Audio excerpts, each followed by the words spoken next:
মান্না আমার কাছে চলে আসে। মান্না ফ্রি ছিল, মান্নাকে নিয়ে তৈরি করলাম, যেহেতু আমার ফাইন্যান্সের ছবি,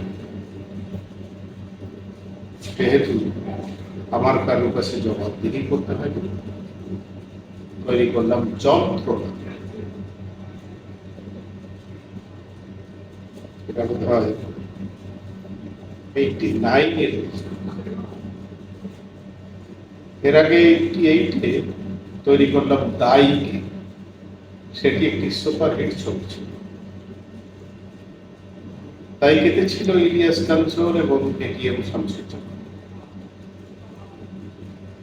মান্না তখন প্রায় আমার অফিসে বসে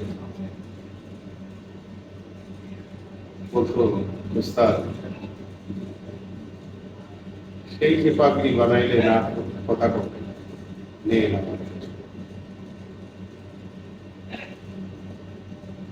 এবং শেষ পর্যন্ত ইলিয়াস কাঞ্চন, ওই খন্ড খন্ড শিডিউল ইলিয়াস কাঞ্চন, এবং ইলিয়াস কাঞ্চন আমাকে শিডিউল দেওয়ার কথা,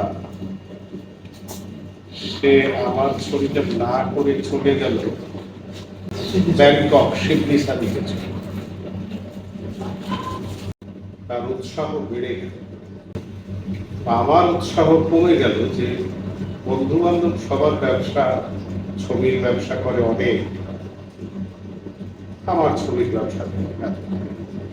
যখন আড্ডায় বসি তখন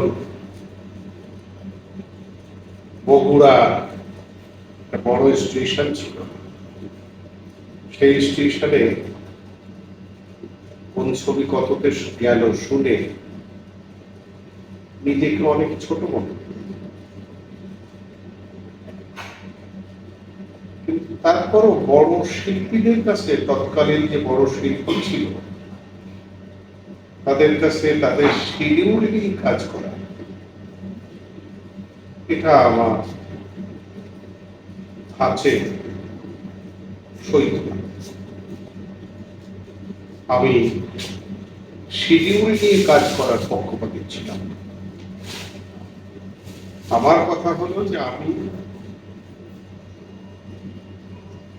যে শিডিউলে কাজ করব সেই শিডিউলে শিল্পীরা কাজ করবে। আমার জন্য 1 মাস 2 মাস ফাঁকা থাকবে, সে 1 মাস 2 মাসের মধ্যে আমি গল্পটা তৈরি করে 1 মাস 2 মাসের মধ্যে ছবিটা শেষ করে দেব। শিল্পীরা, সব শিল্পী আমার শিডিউল অনুযায়ী কাজ করবে। এই সিস্টেমটা তখন ছিল না। আমার অবাক লাগে কিভাবে 7 দিন শিডিউলে একটা সেট নিয়ে কাজ করলো, এরপরে আবার 2 মাস পরে দেখা গেল যে আবার 7 দিন শিডিউল পাওয়া গেছে, সেই শিডিউলে কাজ করছে। আমার মনে হতো যে গল্পই তো ভুলে যাওয়ার কথা পরিচালকের, সে কিভাবে এই ছবি